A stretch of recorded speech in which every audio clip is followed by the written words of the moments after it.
Hey everybody, Miss Peg here with a worksheet from kudasoftware.com called Radicals and Rational Exponents. And so if you've been following along in class, this worksheet is due, so this is the help on it.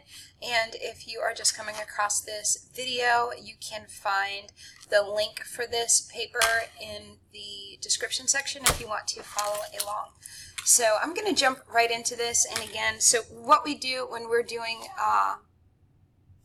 worksheets together online and I'm helping out or showing how to do these, I like to give a lot of simple explanation. It's kind of math help for people who just want to get it done now. Alright, so we're going to jump right into this as usual. I'm looking at number 1 here, which says 7 to the 1/2 power.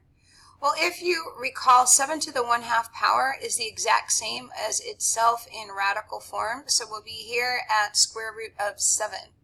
Alright, coming over here, I want to go down to number 6 next.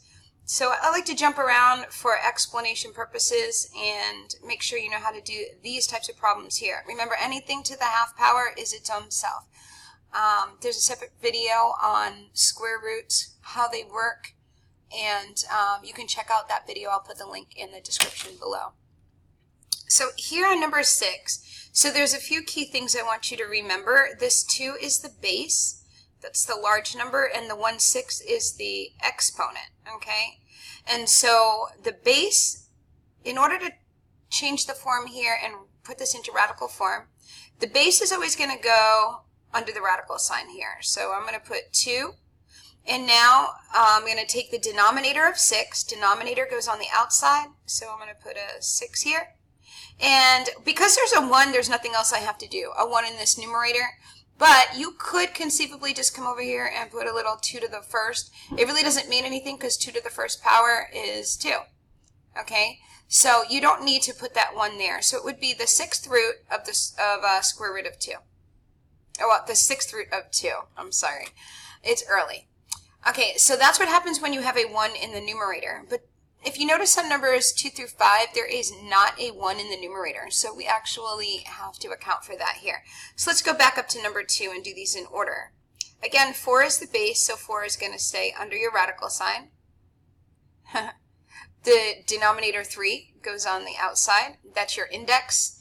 And then 4 is going to stay over here under the radical sign with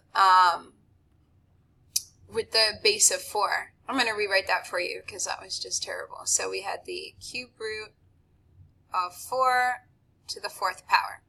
Okay, so cool. Moving on to number 3. So let's start to think about that. What is your base that would stay under the radical sign? And yep, that's a 2. And so look at our denominator of 3. Gets written out here as your index. And the 5 in the numerator stays up here with your, so it's 2 to the 5th. The cube root of 2 to the 5th power. That's how you would say that. So 3 would be a cube, the cube root of 2 to the 5th power, because that's what was left underneath that radical sign. So you should be getting the hang of it by now. Why don't you go ahead and try number 4. Give a second to try number 4 on your own, or think about it in your head. And so I'll start it now after you've had a few seconds to think about it.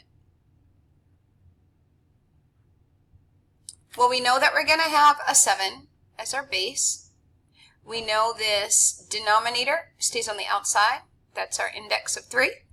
And our numerator 4 goes inside with the 7. And so we're going to read that just like we read number 3.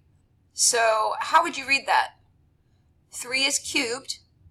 So you would say the cube root of 7 to the 4th power. Awesome job. And so this last one here, we're going to have equals, find my spot on my grid. Okay, we're always going to change. So if we have a fraction exponent automatically means I'm going to have to change form to put my base under my radical sign. So that's 6.